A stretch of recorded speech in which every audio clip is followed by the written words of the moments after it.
Excel Techno School, Guruvayanakere, Venur. Admission open now.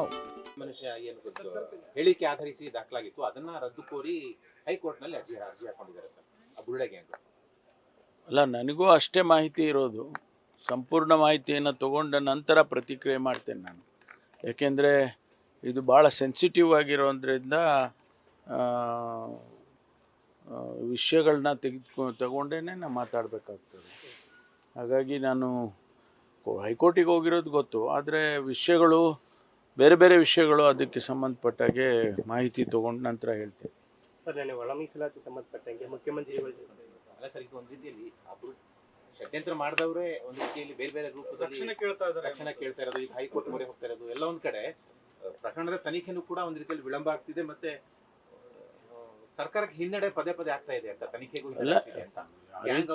ನಾವು ನಮ್ಮ ಹತ್ರ SITನವರು ಏನು ಮಾಹಿತಿಯನ್ನು ಸಂಗ್ರಹಣೆ ಮಾಡಿದ್ದಾರೆ ಅದನ್ನೆಲ್ಲವನ್ನು ಕೂಡ ಸಂದರ್ಭ ಬಂದಾಗ ಕೋರ್ಟಿಗೆ ಹೇಳ್ತಾರೆ.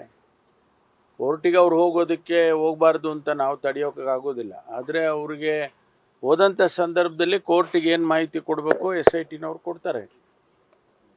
ಏಕೆಂದರೆ ಅನೇಕ ವಿಚಾರಗಳು ಬೇರೆಯವರಿಗೆ ಯಾರಿಗೂ ಗೊತ್ತಿರೋದಿಲ್ಲ. SIT ಅವ್ರಿಗೆ ಬಿಟ್ಟು ಬೇರೆಯವ್ರಿಗೆ ಯಾರಿಗೂ ಗೊತ್ತಿರೋದಿಲ್ಲ. ಅದನ್ನು ಕೋರ್ಟ್ ಮುಂದೆನೇ ಹೇಳ್ತಾರೆ ಅವರು.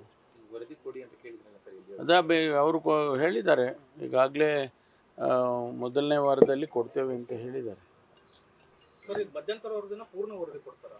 ಗೊತ್ತಿಲ್ಲ ಅದು ಯಾವ ರೀತಿ ಕೊಡ್ತಾರೆ ಅಂತ. ನಾವು ಆದಷ್ಟು ಬೇಗ ಅಂತ ಹೇಳಿದ್ವಿ, ನಾವು ಅಕ್ಟೋಬರ್ನಲ್ಲಿ ಕೊಡ್ತೀವಿ ಅಂತ ಹೇಳಿದ್ರು, ಈಗ ಕೊಡ್ತೀವಿ ಅಂತ ಹೇಳಿದ್ದಾರೆ.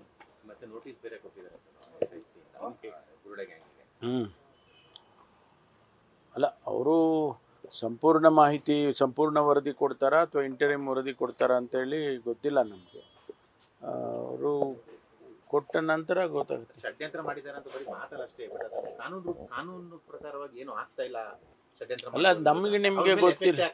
ಅಲ್ಲ, ನಿಮಗೂ ನಮಗೂ ಗೊತ್ತಿಲ್ಲಲ್ಲ ಅವ್ರು ಏನು ಕೆಲಸ ಮಾಡ್ತಾ ಇದ್ದಾರೆ ಕಾನೂನು ರೀತಿ ಅಂತೇಳಿ. ನಾವು ಹಂಗೆ ಅಂದ್ಕೊಂಡಿದ್ದೀವಿ, ನೀವು ಆ ರೀತಿ ವಿಶ್ಲೇಷಣೆ ಮಾಡ್ತಾ ಇದ್ದೀರಾ.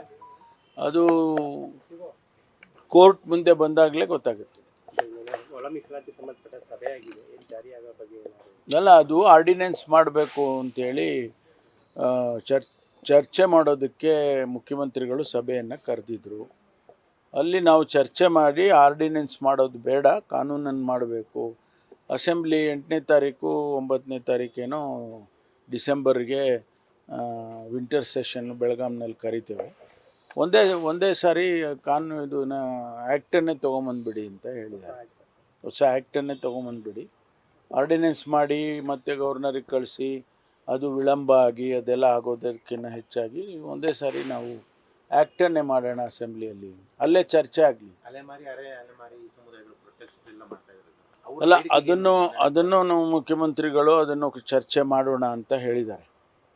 ಅದ್ರ ಬಗ್ಗೆನೂ ಚರ್ಚೆ ಮಾಡೋಣ ಅಂತ ಹೇಳಿದ್ದಾರೆ.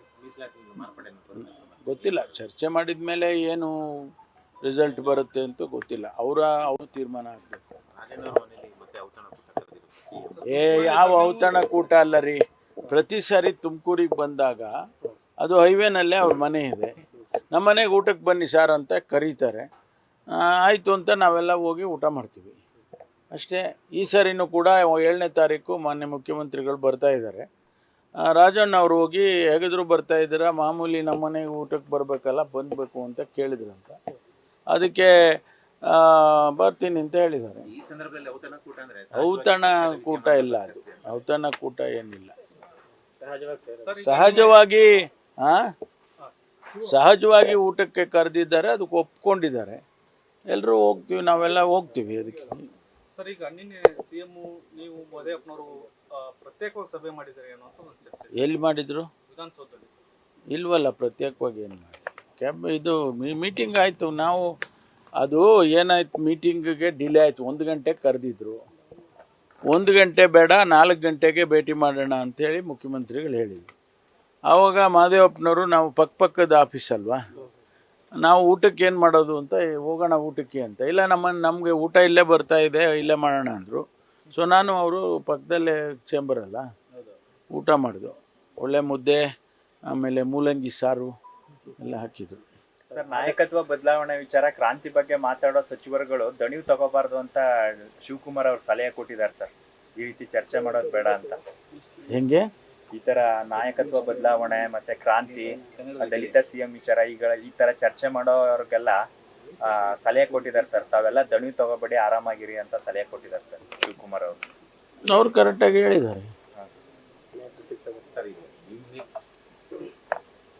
ಕರೆಕ್ಟಾಗಿ ಹೇಳಿದ್ದಾರೆ ಅಂದೆ. ನೀವೇನು ಮಾತಾಡಬೇಡಿ ಅಂತ ತಾಕೀತ ಎಚ್ಚರಿಕೆ ತಾಕೀತಲ್ಲ, ತಾಕೀತೇನು ಮಾಡಿಲ್ಲ ಅವರು.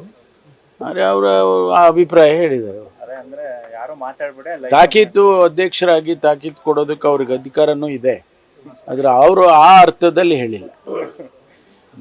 ಸರ್, RSS ಇದ್ರಲ್ಲಿ ಭಾಗವಹಿಸಿದಂತ ಅವ್ರಿಗೆ ನೋಟಿಸ್ ಏನೋ ಸರ್, ಇದು ನಿಮ್ಮ ಇಲಾಖೆಗಲ್ಲ, ಆದ್ರೆ ಚರ್ಚೆ ಆಗ್ತಿದೆ. ಪ್ರಿಯಾಂಕಾ ಅವರು ವಯನಾಡು ಎಂಪಿ ಅನ್ನುವಂತ ಕಾರಣಕ್ಕಾಗಿ ರಾಜ್ಯ ಪ್ರವಾಸೋದ್ಯಮ ಇಲಾಖೆಯಿಂದ ವಯನಾಡಿಗೆ ಪ್ಯಾಕೇಜ್ 3 ದಿನ ಪ್ಯಾಕೇಜ್ ಹೊಸ ಕರ್ನಾಟಕ ಟೂರಿಸಂ ಡಿಪಾರ್ಟ್ಮೆಂಟ್ ಆಡ್ ಕೊಟ್ಟಿದೆ. ಅಂದ್ರೆ ಕರ್ನಾಟಕದಲ್ಲಿ ಅಂತ ಟೂರಿಸಂ ಪ್ಲೇಸ್ ಇಲ್ವಾ, ಯಾಕೆ ಆ ಒಂದು ಪ್ರೇಕ್ಷಣೀಯ ಸ್ಥಳಗಳನ್ನ ಹೆಚ್ಚಿಗೆ ಎಂಟರ್ಟೈನ್ ಮಾಡ್ತಾ ಇದೆ ಕರ್ನಾಟಕ ಅದೇ ಟೂರಿಸಂ ಮಂತ್ರಿಗಳು ಎಚ್ ಕೆ ಪಾಟೀಲ್ ಇದ್ದಾರೆ, ಅವ್ರನ್ನ ನೀವು ಕೇಳಿದ್ರೆ ಹೇಳ್ತಾರೆ. ಪೊಲೀಸಿಗೆ ಕೇಳಿದ್ರೆ ಹೇಳಲ್ಲ. ಸರ್, ಪೊಲೀಸೇ ಪವರ್ ಇಲ್ಲ ಸರ್. ಮತ್ತೆ ಬೇರೆ ಹೇಳಿ. Thank you. ನ್ಯೂಸ್ ಫಸ್ಟ್ ನಿರ್ಭೀತಿಯಿಂದ ನಿಮ್ಮ ಪರವಾಗಿ.